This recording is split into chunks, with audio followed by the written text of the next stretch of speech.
কেমন হতে পারে। এই জন্য ঈসা আলাইহিস সালাতু ওয়াস সালাম গোটা পৃথিবীর মানুষের জন্য নসিহত স্বরূপ, গোটা পৃথিবীর মানুষের জন্য উপদেশ স্বরূপ একটা ঘটনা আল্লাহ পাকের হুকুমেই ঘটাইলেন যে মৃত ব্যক্তিকে আল কবরের পাশে গিয়ে বললেন কুম বিইজনিল্লাহ, এই কবরের মধ্যে যে শুয়ে আছো আল্লাহর নামে সে দাঁড়িয়ে দাও। বলেন আল্লাহু আকবার। আমার ভাইরা, আমার বন্ধুরা, পয়গম্বর ঈসা আলাইহিস সালাতু ওয়াস সালাম যখন নাকি কবরের পাশে গিয়ে ওই কবরের মধ্যে যে মাইয়িতটা শুয়ে আছে কুম বিইজনিল্লাহ বলে যখন আল্লাহ পাকের নামে দাঁড়িয়ে যেতে বললেন, কবর থেকে এক ব্যক্তি উঠে গেল, যিনি আর কেহ নয় নূহ পয়গম্বর আলাইহিস সালাতু ওয়াস সালামের সন্তান, তার নাম ছিল শাম। এই শাম পয়গম্বর দাঁড়ায় গেল, জিজ্ঞাসা করলো তোমার পরিচয় দাও। তিনি উত্তর দিলেন, আমি হলাম আল্লাহ পাক রব্বুল আলামিনের পয়গম্বর নূহ আলাইহিস সালাতু ওয়াস সালামের 4 সন্তানের মধ্যে এক সন্তান। আমার দিন দরদি মুসলমান ভাইরা রে, যখন নূহ পয়গম্বরের সন্তানের পরিচয় দিয়ে কবরে থাকা ব্যক্তি ঈসা আলাইহিস সালামকে নিজের পরিচয় দিলেন পয়গম্বর ঈসা নবী, তখন বুঝতে পারলেন এই ব্যক্তি মওত সম্পর্কে যে সাক্ষীটা দিবে এই সাক্ষীটা বড় গুরুত্বপূর্ণ সাক্ষী হবে। কারণ পয়গম্বরের সন্তান যিনি পয়গম্বর তিনি তো আর মিথ্যা বলতে পারে না, তিনি তো আর বানাওয়াত কিছু বলবে না। আল্লাহর পয়গম্বর ঈসা আলাইহিস সালাতু ওয়াস সালাম ওই শামকে লক্ষ্য করে বলল, ও আমার বন্ধু, আপনার কাছে জানতে চাই আপনি যে মৃত্যুবরণ করেছেন এই মৃত্যুবরণ করার যন্ত্রণা আছে না নাই? এবার মৃত ব্যক্তি পয়গম্বর ঈসা আলাইহিস সালামকে লক্ষ্য করে বললেন, ওগো পয়গম্বর ঈসা ভাই, আমি যখন মৃত্যুবরণ করেছি আজরাইল যখন আমার কাছে হাজির হলো, ওই আজরাইল যখন তার প্রাণটা নেওয়ার জন্য ইশারা ইঙ্গিত শুরু করলো তথা মওতের সাকরাত যখন শুরু হয়ে যায়, মালাকুল মওত যখন তার হাতের পাশের আঙ্গুলটা দিয়া আমার জানটা যখন কবজ করার জন্য প্রস্তুতি নিতে শুরু করেছিল, আমি মনে করেছিলাম পয়গম্বর গোটা পৃথিবী যেন আমার বুকের উপরে চাপিয়ে দেওয়া হচ্ছে। ও পয়গম্বর ঈসা আলাইহিস সালাম, আমি মনে করতেছিলাম এই দুনিয়ার জমিনে যত কাটার আঘাত আছে সব কাটার আঘাত বুঝে আমাকে করা হচ্ছে। এতটা কষ্ট আর এতটা যন্ত্রণা, মওতের যন্ত্রণার চাইতে পৃথিবীতে আর কোনো কষ্ট আর কোনো যন্ত্রণা আমার কাছে বড় মনে হয় নাই, বলা যাবে না। আল্লাহু আকবার। মুসলমান ভাইরা রে, আমার নবীর সন্তান হবার পরে এমন সাক্ষ্য দিল, যদি মওত হয় তো মওতের যন্ত্রণা আছে, এই পৃথিবীর কেউ মৃত্যুর যন্ত্রণা থেকে রেহাই পায় নাই। ও দিন দরদি আল্লাহর গোলাম, আল্লাহর নবী আলাইহিস সালাতু ওয়াস সালাম মওতের আগে যখন তিনি জ্বরে আক্রান্ত হয়ে গেলেন, আমরাও যেমন নাকি জ্বর সর্দি ঠান্ডায় আক্রান্ত হয়ে যায়, আমার আপনার দিনের নবী জনাবে মুহাম্মদুর রাসূলুল্লাহ সাল্লাল্লাহু আলাইহি ওয়াসাল্লাম এই জ্বরে অসুস্থ অবস্থায় বিছানার মধ্যে পড়ে আছেন। আমার ভাইরা, একটু মনোযোগ দিয়ে কথাগুলো শোনা লাগবে। পয়গম্বর জ্বরে আক্রান্ত হয়ে বিছানায় পড়ে আছে, বেশ কিছুদিন হলে বিছানায় পড়ে আছে। এমত অবস্থায় বাড়ির বাহিরে একজন আসসালামু আলাইকা ইয়া রাসূলুল্লাহ বলে যখন বাহির থেকে সালাম দিলেন, আল্লাহর নবী সালামটা কানে পৌঁছে গেল।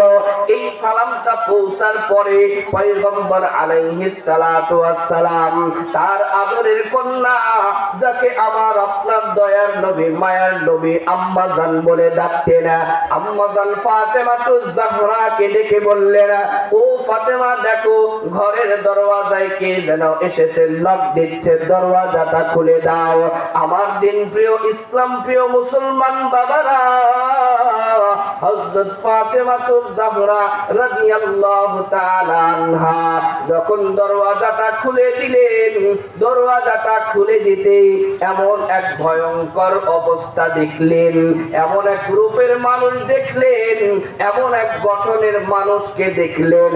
দেখার সঙ্গে সঙ্গে আবার আপনার দয়ার নবী, মায়ার নবী রহমাতুল লিল আলামিনকে ডাক দিয়ে বলেন, ওগো আব্বাজান, আপনি দরজাটা খুলতে বললেন। দরজাটা খোলার পরে আমি চেয়ে দেখলাম, এমন এক মানুষকে আমি দেখলাম যেই মানুষের চেহারা মক্কা মদিনার কোন মানুষের সঙ্গে মেলে না। ওগো আমার প্রিয় আব্বাজান, এমন একটা মানুষকে দেখলাম যার আকার আকৃতি গোটা পৃথিবীর কোন মানুষের সঙ্গে মেলে না। আল্লাহু আকবার, আল্লাহু আকবার। আমার দিন প্রিয় তাওহীদ প্রিয় মুসলমান বাবাজিরা, পর্দার অন্তরালের মা বোনেরা, আমার নবী আম্মা জান ফাতেমাকে ডেকে বললেন, ফাতেমা দরজাটা খুলে দাও, আগন্তুক ব্যক্তিকে আসার জন্য তুমি অনুমতি দিয়ে দাও। ফাতেমাতুজ জাহরা বলেন, ইয়া রাসূলুল্লাহ, ইয়া হাবিবাল্লাহ, আব্বাজান আমার তো আর বসতে বাকি নাই। আপনি দীর্ঘদিন ধরে অসুস্থ অবস্থায় বিছানায় পড়ে আছেন, যেই মানুষের চেহারা দুনিয়ার কোন মানুষের সঙ্গে মেলে না, যেই মানুষের আকার আকৃতি মক্কা মদিনার কোন মানুষের সাথে খাপ খায় না, আমার আর বুঝতে বাকি নাই আপনাকে নেবার জন্য, আপনার জানটা কবজ করার জন্য আল্লাহ তাআলা বুঝি মালাকুল মউতকে পাঠাইছেন, বলা যাবে না সুবহানাল্লাহ। মুসলমান বাপ ভাইরা আমার, পয়গম্বর নবীকে বলতেছে, আব্বাজান বুঝি আপনাকে নেবার জন্য এসেছি। না না না, মালাকুল মউতকে আপনার কাছে আসার জন্য অনুমতি দেওয়া হবে না। আমার আপনার দয়ার নবী ফাতেমাতুজ জাহরাকে বলেন, ও আমার আম্মা জান শোনো, মালাকুল মউত কাউরে বাড়িতে ঢোকার জন্য অনুমতি লাগে না, আল্লাহ তাআলা তাকে অনুমতি এমনি দিয়ে দিয়েছেন। কিন্তু তোমার আব্বাজানের সম্মানের খাতিরে এখনো পর্যন্ত দরওয়াজায় দাঁড়িয়ে অনুমতির জন্য অপেক্ষা করে। সালাম দিয়ে দেখো, অনুমতি চায়, অনুমতি দিয়ে দাও, আমার কাছে তাকে আসতে সুযোগ করে দাও। যখন আসতে সুযোগ করে দিলেন, আল্লাহর নবীকে লক্ষ্য করে বললেন, ইয়া রাসূলুল্লাহ, ইয়া হাবিবাল্লাহ, যদি আপনি অনুমতি দেন তাহলে আপনার জানটা কবজ করে আপনার বন্ধুর কাছে নিয়ে যাব, আর যদি অনুমতি না দেন তাহলে আপনার প্রাণটা কবজ করব না, আপনাকে রেখে যাব। আল্লাহর হাবিব নবীজি বললেন, ওগো জিবরাইল, বলো দেখি, বলো, মালাকুল মউত তো আমার কাছে উপস্থিত, আমার কি যাবার সময় হয়েছে কিনা? মালাকুল মউতকে লক্ষ্য করে, আল্লাহর নবীকে লক্ষ্য করে জিবরাইল আলাইহিস সালাতু ওয়াস সালাম বললেন, হ্যাঁ হ্যাঁ, এই পৃথিবীতে থাকার মেয়াদ আপনার শেষ হয়ে গিয়েছে, আল্লাহর সান্নিধ্যে যাওয়ার সময় আপনার হয়ে গেছে। মুসলমান বাপ ভাইরা আমার, যখন আবার আপনার দয়ার নবী, মায়ার নবীর মৃত্যুর সাকরাত যখন শুরু হয়ে গেছে, আমার নবীকে নিয়ে যাওয়ার যখন প্রস্তুতি চলছে, আম্মা জান আয়েশা আর ফাতেমা উভয়জন সাক্ষী দিয়েছে, আমার আপনার দয়ার নবী, মায়ার নবীর শরীরটা ঘেমে প্রতিটি পশমের গোড়া দিয়ে ঘাম ঝরা শুরু হয়ে গিয়েছে। মৃত্যুর যন্ত্রণা থেকে আমার আপনার নবীও কিন্তু রেহাই পায় নাই। আমার আপনার দয়ার নবী মালাকুল মউতকে লক্ষ্য করে বলে, ও মালাকুল মউত, বলো দেখি, আমার উপরে কি আজকে গোটা পৃথিবীটাকে চাপিয়ে দেওয়া হয়েছে? আমার উপরে কি এই গোটা পৃথিবীবাসীর যত প্রাণ কবজ করবে, সমস্ত প্রাণ কবজের কষ্ট কি আমার উপরে চাপিয়ে দেওয়া হয়েছে নাকি?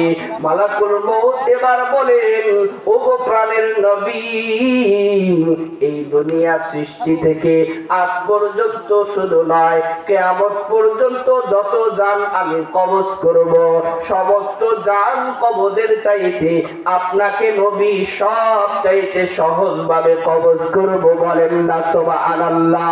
কিন্তু নবী বললেন মালাকুল মউত আমার মনে হয় তুমি যেইভাবে আমার জানটা কবজ করতেছো গোটা পৃথিবীর মানুষের জান কবজ করতে যত কষ্ট হবে সমস্ত কষ্ট বুঝে আমি নবীকে একা দিতেছো। মুসলমান বাপ ভাইরা এই জন্য আমার আপনার মওত কিন্তু রেডি হয়ে গেছি। কখন মালাকুল মউত আসবে কারো জানা নাই, কখন বিদায়ের ঘন্টা বেজে যাবে কাহারও জানা নাই। মৃত্যুর জন্য এমন প্রস্তুতি গ্রহণ করেন কত মানুষের মওত শুনি কালেমা নসিব হয়, আবার কত মানুষের নসিহত, আবার কত মানুষের সুসংবাদ দুঃসংবাদ শুনলাম মওতের সময় কালেমা তার নসিব হয় নাই।